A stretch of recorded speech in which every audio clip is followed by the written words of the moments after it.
가슴 몰래.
Mr. V. Shashank Shekhar, IAS, the Chief Electoral Officer of Nagaland, and we have the other speaker, Mr. Dimasanab, IPS. He is IGP Range and State Police Nodal Officer. And we have Mr. Rokovitio KJ, Additional Chief Electoral Officer, Nagaland. Thank you for being here. Now we will hear the briefing from the Chief Electoral Officer, Nagaland. Good evening. In a democracy, the polling day has also been called the Festival of Democracy. So for this day, all of us have been interacting with our journalist friends also over several weeks now, and you have been with us through this day also. I know one of the most important things in your mind, so it is available in the public domain, but I'll still share that with you. This is still a very tentative figure, the voter turnout, 83.36%. But as you know, what happens is that this is based on the data given by all the returning officers, 59 of them. We have 60 constituencies, but one was uncontested. So 83.36% is still not the final figure.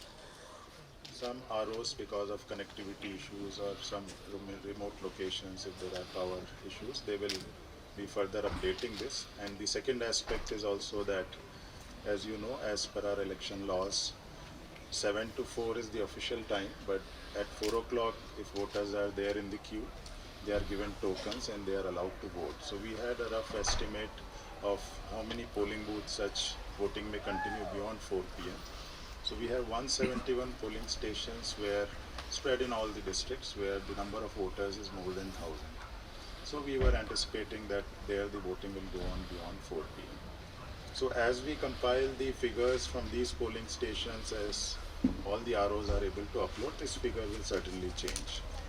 But this is just a tentative indicative figure, and this is available in the voter turnout app also, which many of you may be already using. So based on this tentative figure, just if you are interested, Pugoboto has the highest percentage of voting, 92.11. Semenyu has 90.88 after that, and Mon has 90.67. I could share some basic data with all of you. Because one constituency was uncontested, we had polling stations 2291. Average number of electors per polling stations 566. We had 387 polling stations which were managed by women polling officials. PWD managed 3 polling stations. Model polling stations we had set up 42, and in 1647 polling booths, webcasting, live webcasting was done. We had 7940 service voters. This is some basic data, and more than 3,000 control units, ballot units, VVPATs each were used, including the reserve, which is a standard protocol. The preparations for this polling, as I mentioned, has been going on for several weeks, several months actually, whether it is the EVM commissioning, trainings at various levels, at the level of DEOs, polling parties, the entire machinery, the enforcement agencies which have been involved. So now, today that part comes to a close, though it will still continue into the night as the polling parties return and they submit all the polling material back to the district headquarters. And then second is the counting day. So as per standard procedure, tomorrow at 11 a.m. the scrutiny of all the various documents is also done at the district level. Overall law and order today was also all right. There were some incidents, but because of prompt action by our police and other security agencies and the district administration, the situation was brought under control. So that is the overall situation. Further details of some of those incidents, our police nodal officer is here. He will be giving. Yesterday there was also an unfortunate accident where one civilian lost his life and some were critically injured. We had to airlift them to Dimapur. But in a huge exercise, these kinds of logistics are there. These unfortunate things do happen. Today also one accident happened. We hope it doesn't happen in future. We try to take all precautions, but as if these things unfortunately happen. That is the broad picture. I again thank all our media friends and all the different stakeholders who have actively participated in this democratic exercise. And to keep the law and order situation normal, I had also gone along with the DGP and the Home Commissioner to two districts, Wokha and Mokchung, which had seen some incidents of people violence. This visit was not today. It was day before yesterday. We had gone to these districts and we have personally reviewed the situation also.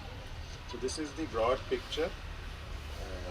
After this, maybe I'll request our police nodal to also give a brief overview of the situation as it has been today.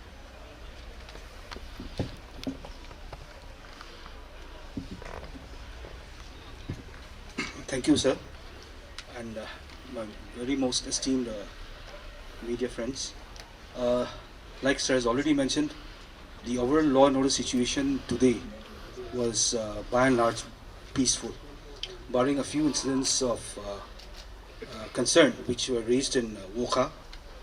Then one incident was reported from Manyakshu and one incident from Atuiza constituency. So these were three major incidents, I would say, where because of the timely intervention of the law enforcement agencies, including the paramilitary forces, we were able to contain the situation. In Wokha constituency under 40 Bandari, in Akok village, in the vicinity of polling station 1 and 4, at around 6:30 am, there were some skirmishes that happened, which was followed by some gunshots. Accordingly, the polling party of MP police, which was stationed in the polling station vicinity, were guarding the polling station. They had to resort to firing. They fired 8 rounds in the air and brought the situation under control. When the mob ran off, because of the intervention of the sector magistrate and the commander, reportedly 2 persons were injured. I think both of them are not too critically injured. As of now, it has been made to understand that they're in Bandari hospital, but out of danger.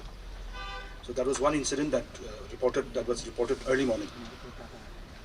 Second incident happened in Manyakshu constituency under Mon, when some stone pelting incidents took place between the supporter of 2 candidates, and one security personnel of the ITPP, the Indo-Tibetan Border Police Force, and one Nagaland police personnel was injured. But then again, the injuries were not too major, and because of the response by the police, again the situation was normalized. Firing incident was reported at Outsakili village at a distance of about 200 meters from polling station 2 and 32 AC, polling station 2 under 32 AC Atoiza constituency. There were 3 firing incidents, one at 10:30, one at 11:30 and the other at 1300. However, reinforcement of the Provincial Armed Constabulary of the UP Police and one section of E9 of Nagaland IRB and special team of DEF responded to the situation. This was basically a diversionary tactic. It was not targeted at any particular person in question.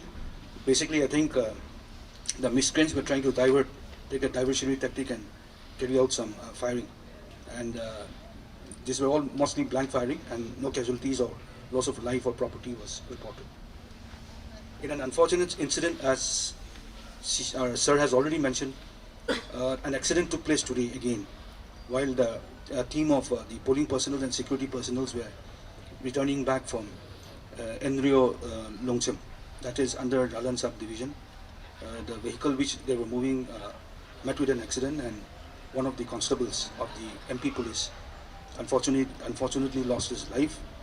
His mortal remains has been brought to Wokha for necessary PM examination and will be accordingly taken to his state.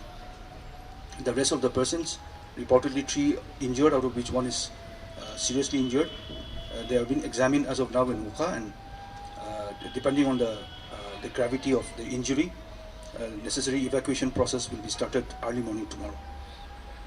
Today, a total of 1,99,350 rupees was seized by the, by the SSTs and the FSTs. The total seizure made by police during the MCC period was stands at rupees 35 crores 79 lakhs 49,059. So this is almost 10-fold increase than the previous seizures which were made.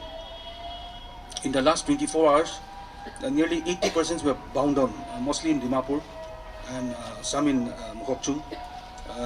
Those binding down actions were taken by the respective district police, because of which I think we were able to conduct the elections very peacefully and successfully.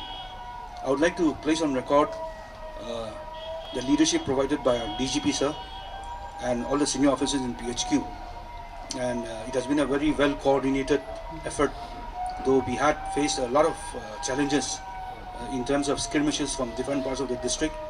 With the additional manpower of the CRPF which we had received from the ECI and the MHA, we were able to contain the situation, and barring a few incidents, I think today more so we have been able to complete the the huge task of carrying out the polling exercise in the best possible manner.